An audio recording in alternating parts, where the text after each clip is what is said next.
वक्फ पर खुल गया सबसे बड़ा राज। लैंड माफियाओं को भेजा गया नोटिस। ओवैसी का करोड़ों की जमीन पर कब्जा। कांग्रेस नेताओं के नाम भी आए सामने।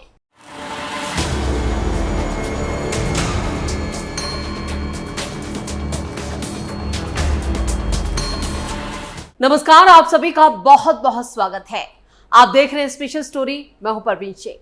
वक्फ कानून को लेकर एक जमात मुसलमानों को ललकार रही है। खास सोच वाले ये लोग वक्फ कानून के खिलाफ मुस्लिमों को भड़काने की कोशिश कर रहे हैं।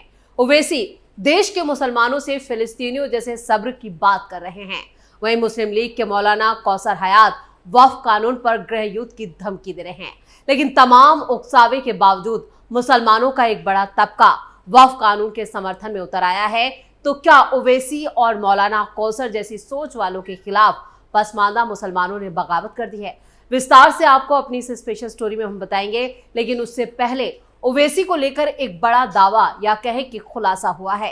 इस खुलासे से ओवैसी की मुश्किलें जरूर बढ़ने वाली हैं। ओवैसी ने 3000 करोड़ की जमीन कब्जाई। बीजेपी अल्पसंख्यक मोर्चा के प्रदेश अध्यक्ष हामिद खान मेवाती ने कांग्रेस के राष्ट्रीय अध्यक्ष मल्लिकार्जुन खड़गे और AIMIM अध्यक्ष असदुद्दीन ओवैसी पर वक्फ बोर्ड की जमीनों पर अवैध कब्जे का आरोप लगाया है। वक्फ सुधार जन जागरण अभियान के तहत बूंदी आए मेवाती ने मीडिया से चर्चा में कहा कि वक्फ संशोधन कानून से उन लोगों को तकलीफ हो रही है जिन्होंने वक्फ की सैकड़ों बीघा जमीन दबा रखी है, और इस कानून से दूसरे किसी को दिक्कत नहीं है, यानी आम मुसलमानों के इससे कोई सरोकार नहीं है। उन्होंने बताया कि विपक्षी पार्टियां कानून को लेकर लोगों को गुमराह कर रही हैं, भ्रांतियां फैला रही हैं।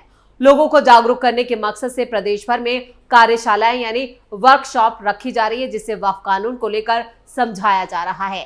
बीजेपी अल्पसंख्यक मोर्चा के प्रदेश अध्यक्ष मेवाती ने AIMIM अध्यक्ष ओवैसी पर हैदराबाद में वक्फ बोर्ड की 3000 करोड़ की जमीन पर अवैध रूप से कब्जा करने का आरोप लगाया। मेवाती ने कांग्रेस के राष्ट्रीय अध्यक्ष मल्लिकार्जुन खड़गे और पूर्व केंद्रीय मंत्री CS इब्राहिम पर भी वक्फ की जमीनों को खुद बुर्द करने का आरोप लगाया। बोले, जैसे ही प्रधानमंत्री नरेंद्र मोदी वक्फ संशोधन कानून लाए, तब से वक्फ की प्रॉपर्टीज पर कब्जा करने वालों को घबराहट हो रही है। इनमें कांग्रेस के कई नेता, आपको बता दें कि इन नेताओं की जो संख्या है वो हजारों में है, और ये नेता भी वक्फ की जमीनों पर कब्जा करके बैठे हैं।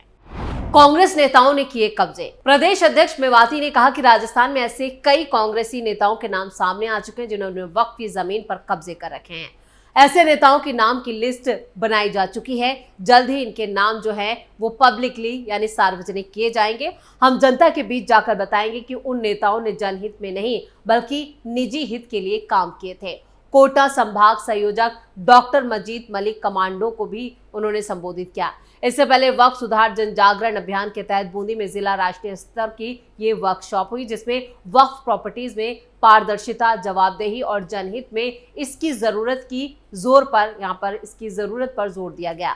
उन्होंने कहा कि बीजेपी अल्पसंख्यक मोर्चा समाज के हर वर्ग को साथ लेकर वक्फ सुधार के अभियान को जन जागरण तक यहाँ पर पहुंचाया जाएगा, यानी लोगों तक पहुंचाया जाएगा। वक्फ बोर्ड से जुड़े नियमों, संपत्ति प्रबंधन और सही इस्तेमाल की जानकारी साझा की गई है। स्थानीय कार्यकर्ताओं को अभियान को लेकर बूथ स्तर तक ले जाने को कहा है, और इस मौके पर बीजेपी जिला अध्यक्ष रामेश्वर मीणा, सभापति सरोज अग्रवाल और पूर्व जिला अध्यक्ष कुंज बिहारी बिलिया, युगेंद्र श्रृंगी, कलन गौरी, हातिम कुरैशी, आफ्ताब चौधरी, अशोक बादल, शरीफ खान, अब्दुल करीम निसार चीता, सद्दाम पठान, परवेज खान और मजीद पठान जैसे बड़े नेता भी मौजूद रहे। वैसे जब से वक्फ कानून लागू हुआ है उसके बाद से सियासी घमासान मचा है। विपक्षी दल केंद्र सरकार पर हमलावर हैं, तो वही सरकार के मंत्री पलटवार भी कर रहे हैं। महाराष्ट्र के शिरडी पहुंचे कोयला मंत्री जी किशन रेड्डी ने भी वक्फ बोर्ड को लेकर कांग्रेस और ओवैसी दोनों को आड़े हाथों लिया और हमला बोला। केंद्रीय मंत्री जी किशन रेड्डी अपनी पत्नी के साथ साईं बाबा के दर्शन करने पहुंचे थे, और इसी दौरान उन्होंने मीडिया से बात की। जी किशन रेड्डी ने कहा, कांग्रेस पार्टी आज से नहीं बल्कि आजादी के पहले से ही लोगों को बांटने का काम कर रही है। आजादी से पहले पाकिस्तान में 10 लाख हिंदुओं को मार दिया गया था, तब कांग्रेस के लोगों ने कुछ नहीं कहा। पिछले 70 सालों से कुछ कांग्रेस के लोगों ने, भू माफियाओं, वक्फ बोर्ड के लोगों ने लाखों एकड़ जमीन लूटी है। उन्होंने एक भी गरीब मुसलमानों को फायदा नहीं पहुंचाया है। इसलिए अब सरकार ने वक्फ बोर्ड की जमीनों की रक्षा करने का फैसला किया है। केंद्रीय मंत्री जी किशन रेड्डी ने कहा था कि तेलंगाना में ओवैसी की पार्टी के लोगों और कांग्रेस के नेताओं ने हजारों करोड़ों की एकड़ जमीन पर कब्जा कर रखा है। AIMIM पार्टी के लोगों ने बेनामी मैरिज हॉल बना रखे हैं। कोई सरकार उनसे नहीं पूछती, वो अभी भी सांप्रदायिक विवाद बढ़ाने का काम कर रहे हैं। केंद्रीय मंत्री ने आगे कहा कि वक्फ संशोधन कानून गरीब मुसलमानों के हक में है। वहीं तेलंगाना से भारतीय जनता पार्टी के विधायक टी राजा सिंह ने भी इसको लेकर बयान दिया। उन्होंने कहा कि वक्फ कानून 2025 को लेकर जो उनका बयान आया उस पर बवाल भी मचा था। रामनवमी के मौके पर शोभा यात्रा को संबोधित करते हुए राजा सिंह ने कहा था कि इस कानून के बाद देश में जमीन जिहाद पर लगाम लगेगी। उनका दावा था कि वक्फ बोर्ड पहले जिस तरह से जमीनों पर नोटिस चिपकाकर कब्जा करता था, अब वो मुमकिन नहीं होगा। राजा सिंह ने कहा था, देश में अब मोदी सरकार है और अब जमीन जिहादियों के दिन लग चुके हैं। जो लोग पहले सरकारी और निजी जमीनों पर वक्फ का बोर्ड लगाकर कब्जा करते थे, उन्हें अब ये सुविधा नहीं मिलेगी, क्योंकि वक्फ संशोधन विधेयक जो है वो पारित हो चुका है। इसके साथ ही उन्होंने ये भी साफ किया था कि ये कानून मुसलमानों की निजी जमीनों को नहीं छीनेगा। बीजेपी विधायक ने वक्फ संपत्तियों की संख्या पर भी सवाल उठाया। उन्होंने कहा कि स्वतंत्रता के वक्फ बोर्ड के पास करीब 4000 एकड़ जमीन थी, लेकिन अब ये संख्या 9.5 लाख एकड़ तक पहुंच गई है। आखिर ये जमीन कहां से आई? वहीं AIMIM प्रमुख असदुद्दीन ओवैसी ने इस कानून को सुप्रीम कोर्ट में चुनौती दे रखी है। उनका कहना है कि ये कानून न सिर्फ मुस्लिम वक्फ संपत्तियों बल्कि हिंदू, जैन और सिख धर्मों से जुड़े धार्मिक ट्रस्टों के अधिकारों को भी प्रभावित करता है। वैसे ओवैसी अकेले नहीं है जिन्होंने वक्फ के नाम पर हजारों करोड़ों की जमीनों पर कब्जा कर रखा है।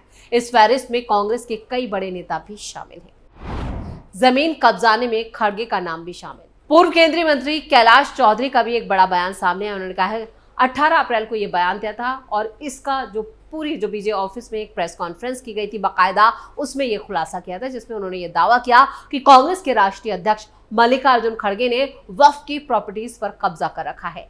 पूर्व केंद्रीय मंत्री चौधरी और पूर्व सांसद जसकौर मीणा ने वक्फ बिल को लेकर कहा कि ये बिल मुस्लिम महिलाओं और बच्चों के लिए लाभकारी यानी समृद्धि लेकर आएगा और एक अच्छा बिल साबित होगा। चौधरी ने आरोप लगाया कि वक्फ की प्रॉपर्टीज पर कुछ अल्पसंख्यक के नेताओं और कांग्रेस के राष्ट्रीय अध्यक्ष खड़गे ने कब्जा कर रखा है, जिसे मुक्त कराया जाएगा। चौधरी ने यह भी कहा कि वक्फ संशोधन बिल देश के हित में एक अच्छा कानून है। ये कानून गरीबों के कल्याण के लिए है। विपक्ष और समाज के ठेकेदार देश का कानून खराब करना चाहते हैं। इस कानून के फायदे बताने के लिए पूरे देश में यह अभियान चलाया जा रहा है, जिसका नाम जन जागरण है। उन्होंने कहा 2013 में जो वक्फ कानून बना था, उस वक्त जो अधिकार दिए गए थे, उन अधिकारों की वजह से संपत्ति दुगना से कई ज्यादा हो गई है। जो जमीन उस वक्त 4 लाख हेक्टेयर थी, वो बढ़कर 8 लाख हेक्टेयर से भी ज्यादा हो चुकी है। लेकिन उस समय इनकम जो थी वो 163 करोड़ थी। आज भी उस संपत्ति की इनकम महज 166 करोड़ है। संपत्ति दुगने से अधिक हो गई, लेकिन इनकम उतनी नहीं रही। वास्तव में इसकी इनकम 12,000 करोड़ से ज्यादा होनी चाहिए थी। अगर 12,000 करोड़ रुपए मुस्लिम समाज के लोगों के लिए लगाया जाता तो उनके जीवन में बदलाव आता, लेकिन इन पर ठेकेदारों ने अपना आधिपत्य जमा कर वो बैठे थे। वक्फ की संपत्ति पर कब्जा कांग्रेस के कई पूर्व केंद्रीय मंत्रियों ने कर रखा है। वो भी अल्पसंख्यक समुदाय से ही आते हैं। कई राज्यों के विधायक और सांसद भी इसमें शामिल हैं, जिन्होंने वक्फ की संपत्ति पर कब्जा किया हुआ है। आरोप है कि कांग्रेस के स्वास्थ्य वक्फ जमीन का इस्तेमाल किया गया। अब लुटेरों से संपत्ति वापस ली जा रही है और ये संपत्ति गरीब लोगों पर खर्च होगी। आगे उन संपत्तियों पर स्कूल और हॉस्पिटल बनेंगे। पूर्व सांसद जसकौर मीणा ने कहा कि इस बिल के अंतर्गत मुस्लिम महिलाओं को उत्तराधिकारी का अधिकार दिया है। महिलाओं की समृद्धि के लिए बिल में बहुत कुछ है और ये बिल मुसलमान महिलाओं और बच्चों के लिए अधिकार देता है। वो उनकी समृद्धि का बहुत बड़ा यहाँ पर कारण बनेगा। चुनाव लड़ने के सवाल पर भी जसप्रीत मीणा ने कहा कि चुनाव लड़ने का फैसला पार्टी करती है, हम नहीं करते। उन्होंने दावा किया कि करोड़ीलाल मीणा हमारे नेता हैं और वो हमारे साथ हैं। 2000 से ज्यादा कांग्रेसियों ने कब्जा रखी है जमीन। जिस तरह से राजस्थान में खुलासा हुआ, उसी तरह मध्य प्रदेश से भी एक बड़ी खबर आई। मध्य प्रदेश वक्फ बोर्ड नए संशोधन अधिनियम की तर्ज पर बड़ी कार्रवाई की तैयारी कर चुका है। वक्फ बोर्ड के चेयरमैन सांवर पटेल का दावा है कि प्रदेश में वक्फ की 15,000 प्रॉपर्टीज में से 90% पर अवैध कब्जे हैं। वहीं इनमें से 99% से ज्यादा वक्फ जमीनों पर कांग्रेस नेताओं का कब्जा है। पटेल ने यह भी कहा था कि इससे जुड़े वो 2000 से ज्यादा कांग्रेस नेताओं को नोटिस भेजने की तैयारी कर चुके हैं। पटेल के मुताबिक यतीम खाने की सुरक्षा और उसके मैनेजमेंट के लिए शाहिद आलिम को ये अधिकृत यानी उसे अधिकार दिया गया था, जो नियमों के खिलाफ अस्पताल चला रहे हैं और वक्फ को सालाना 15 लाख रुपए किराया देने की बजाय उसका किराया खुद वसूलते हैं। वहीं बीजेपी नेता और मंत्री विश्वास सारंग ने भी कहा है कि उन्होंने कांग्रेस के जिन नेताओं पर यह आरोप लगाए हैं उनसे बात करने की भी कोशिश की गई। शाहिद अलीम ने इस मामले पर बात करने से इनकार कर दिया। वहीं इंदौर के इकबाल खान ने कहा कि मुझे जो भी जवाब देना होगा मैं वक्फ बोर्ड को दूंगा। वहीं इस मुद्दे पर कांग्रेस विधायक आरिफ मसूद ने भी प्रतिक्रियाएं दी हैं। मसूद का कहना है कि इस पूरे मामले में जांच होनी चाहिए, जो भी अवैध कब्जेदार हैं उन्हें हटाया जाना चाहिए। वक्फ की जमीन से छोटी मछलियों को नहीं बल्कि बड़ी मछलियों को निकाला जाना चाहिए। फिलहाल वक्फ बोर्ड एक्शन के मूड में नजर आ रहा है और वहीं कई नेता अब इस विवाद में बोलने से बच रहे हैं। तो तेलंगाना से लेकर राजस्थान, मध्य प्रदेश और भी कई राज्यों में इस तरह से खुलासे हो रहे हैं जहां पर अवैध रूप से वक्फ की जमीनों पर कब्जा कर रखा है और इनमें सबसे आगे कांग्रेसी और AIMI नेता भी शामिल हैं। और ओवैसी ने जिस तरह से हैदराबाद में 3000 करोड़ की जमीन पर कब्जा कर रखा है उसको लेकर भी अब कई बड़े खुलासे हो रहे हैं और कई बड़े दावे किए गए जिससे ओवैसी की मुश्किलें भी बढ़ चुकी हैं। स्पेशल स्टोरी में इतना ही। वीडियो कैसा लगा कमेंट करके अपनी राय जरूर दें। वीडियो को लाइक करें, शेयर करें और कैपिटल टीवी को सब्सक्राइब जरूर करें। धन्यवाद।